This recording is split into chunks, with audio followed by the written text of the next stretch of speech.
I assume everyone is familiar with the Tiger tank. It was one of the most famous combat vehicles of World War II.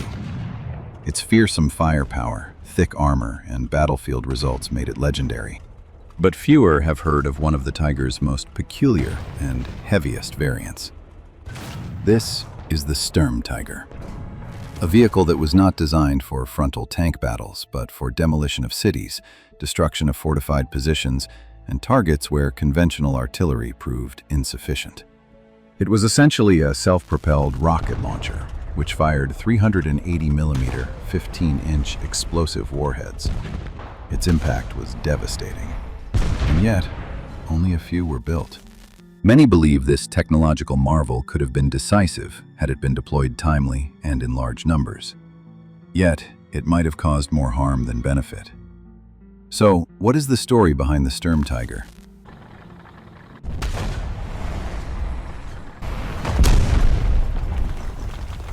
The necessity for creating the Sturmtiger was not an idea born in a factory, but rather emerged from one of the most brutal realities of war, the hell of urban combat. During World War II, front lines increasingly passed through densely populated, built environments, where house-to-house fighting was not only brutal, but also unpredictable. The Siege of Stalingrad in 1942 to 1943 and the battles of Monte Cassino in 1944 are examples that showed traditional armored vehicles were almost helpless in such types of combat. Ruined city districts, collapsed walls, and narrow streets formed natural obstacles, while providing ideal hiding spots for infantry, armored units, and partisans. Classic tanks often fell into traps, both literally and tactically. For German engineers, it became clear: a new type of monstrous vehicle was needed.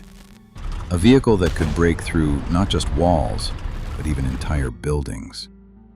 The answer was the Sturmtiger, a siege mortar that resembled a moving fortress more than a tank. Its basis was the Tiger I tank chassis, which was radically transformed. The main feature of the new vehicle was an astonishingly large 38cm, 15-inch mortar, known as the Rocket-Propelled 61. This weapon was actually a special technology. The ammunition itself was rocket-propelled, meaning that after being fired, it accelerated itself towards the target with its own propulsion.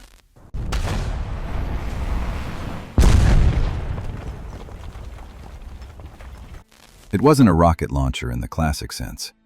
The projectile was a depth charge, adapted from naval launchers originally designed for anti-submarine warfare. The weight of the projectile was approximately 350 kilograms, 772 pounds. Yes, you heard right. A 350 kilogram, 772 pound missile, equipped with an explosive warhead. A single hit could crush a reinforced concrete bunker or knock down an entire block of buildings. The first operational units were completed in August 1944, but the design phase itself was full of challenges. The Tiger I chassis alone was complex, and adding the mortar brought additional technical problems. For instance, reloading was not a simple task. A 350 kilogram, 772 pound projectile could not just be manually pushed into the barrel. A special lifting mechanism was necessary, and the crew needed special training since mistakes with the rocket propulsion and the huge explosive charge could be fatal. It had to be lifted with a crane arm attached to the vehicle and carefully inserted into the barrel. This process took minutes, while the machine was completely exposed on the battlefield. Production was slow and expensive. By the end of the war, the German industry was already strained.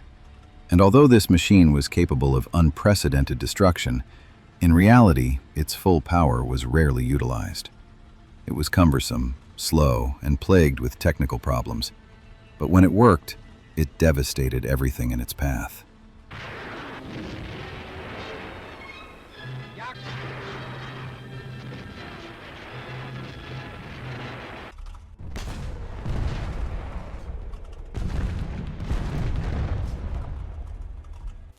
During this time, other units had to cover them, if there was anyone nearby at all. The crew usually consisted of 4 members: a commander, gunner, driver, and radio operator. Each firing was a potential death sentence. The instability of the rocket, the pressure generated in the confined space, the recoil, the loading errors, all were life-threatening. After firing, the inside of the barrel was exposed to extreme heat load. The remaining gun gases meant the next loading could only begin several minutes later. This downtime alone posed a danger to the crew, especially during a firefight. On the battlefield, the Sturmtiger was deployed only a few times, but when it was, it left its mark. One of the first documented uses was during the suppression of the Warsaw Uprising in August 1944. The Germans sent a Sturmtiger into the Old Town, where the Polish resistance had fortified positions within residential buildings. The tank's shot completely destroyed a block of houses in an instant, where the insurgents' command was located. The explosion not only targeted the objective, but also partially demolished the neighboring buildings. Survivor accounts indicated that the blast was so strong that it cracked windows in the surrounding area. The 350-kilo, 772-pound projectile's destructive power brutally demonstrated the Sturmtiger's strength. In other cases, however, it was not so successful. During a known deployment on the Western Front, the Sturmtiger fired at an advancing Allied tank destroyer position, but the projectile fell short, merely creating a crater in the ground.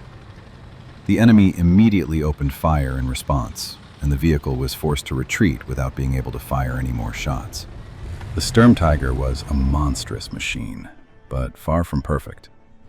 During the few deployments, it was sometimes devastating, sometimes useless. By the end of the war, the German army deployed it increasingly seldom, partly due to logistical difficulties and partly due to the rapidly shifting front. Of the total 18 Sturmtigers, several never even reached the battlefield.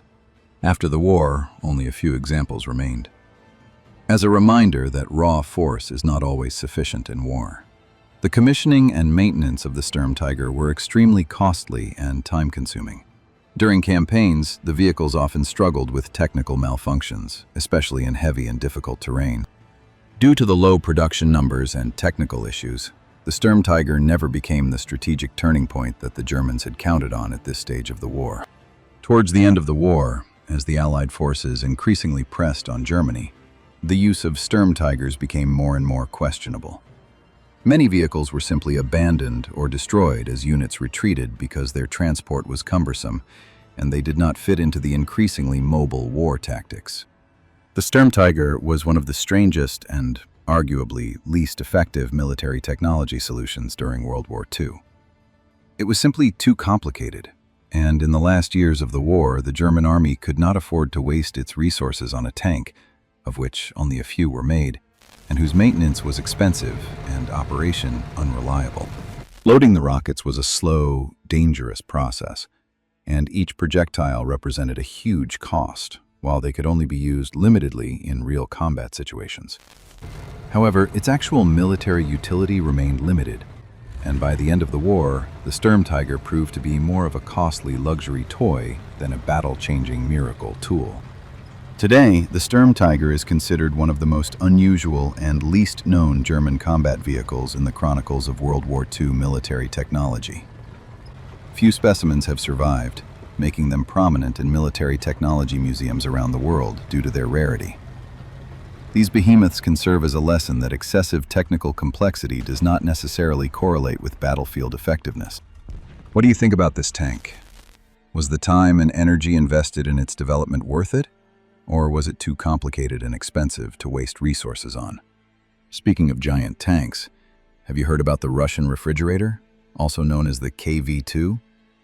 It's a similar construction to the Sturmtiger, though a bit simpler and from an earlier period, which possibly made it more successful than the Sturmtiger due to the early stage of the war. Click here and check out what lies behind the story of the KV-2.